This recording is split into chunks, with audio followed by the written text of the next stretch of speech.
There are two important, indeed fundamental questions you have to answer in life. The first is there a God, specifically a moral and judging creator? The second is, are people basically good? Your answer to the second question will shape just about all of your moral, social, and political views, even more than whether you believe in God. That's why a believer and an atheist who have the same views about human nature almost always have the same social and political views. Let me give you some examples. You've probably heard the phrase, poverty causes crime. If you believe that people are basically good, you are likely to believe that poverty or bigotry or some other outside force causes people to commit violent crime. That's the only way you can make sense of the fact that some people commit crimes despite their basically good nature. Something drove them to it. But if you don't believe people are basically good, you're far more likely to blame the criminals themselves, not outside forces, for their actions. One more example.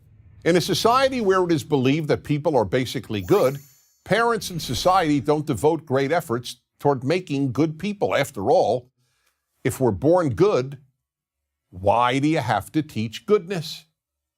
On the other hand, those who don't believe we are born all that good understand that parents in society have to undertake major efforts to make children into good adults. Okay then, are people basically good? As I will show, given humanity's history, the answer should be obvious.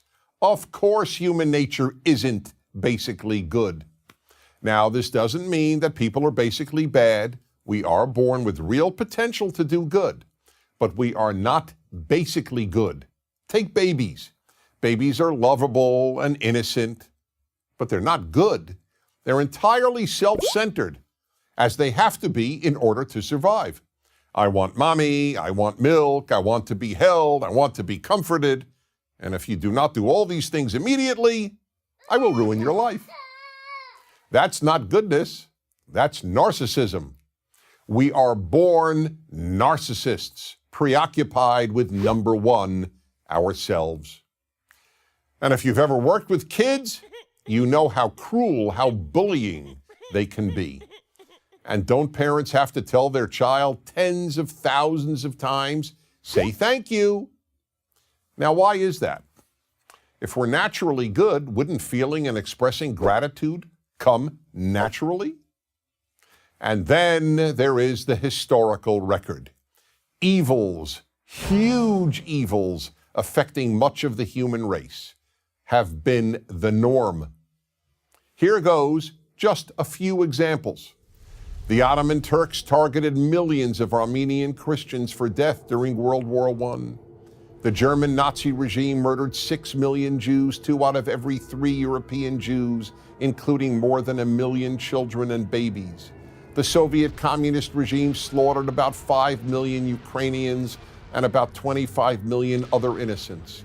The Chinese communists killed about 70 million Chinese and enslaved the rest of the Chinese people.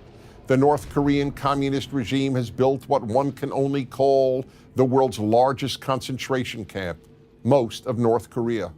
In post-colonial Congo in the decade between 1998 and 2008, over 5 million people were murdered and tens, if not hundreds of thousands of women raped. Of course, before that, about 10 million Africans were kidnapped and made slaves in the European slave trade. And another 10 to 18 million Africans were enslaved by Arab slave traders. And let me ask you this. If people are basically good, why does every civilization have so many laws to control human behavior? Knowing all this, those who believe that people are basically good have simply made a decision to believe that and ignore all the evidence. Why do people commit evil? Because it's easy to, because it's tempting to, and yes, because it often accords with human nature. That is why figuring out how to make good people is the single most important project in all of human life.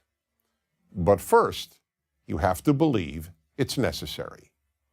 I'm Dennis Prager. Join Prager University, subscribe to our YouTube channel, and sign up for free at prageru.com.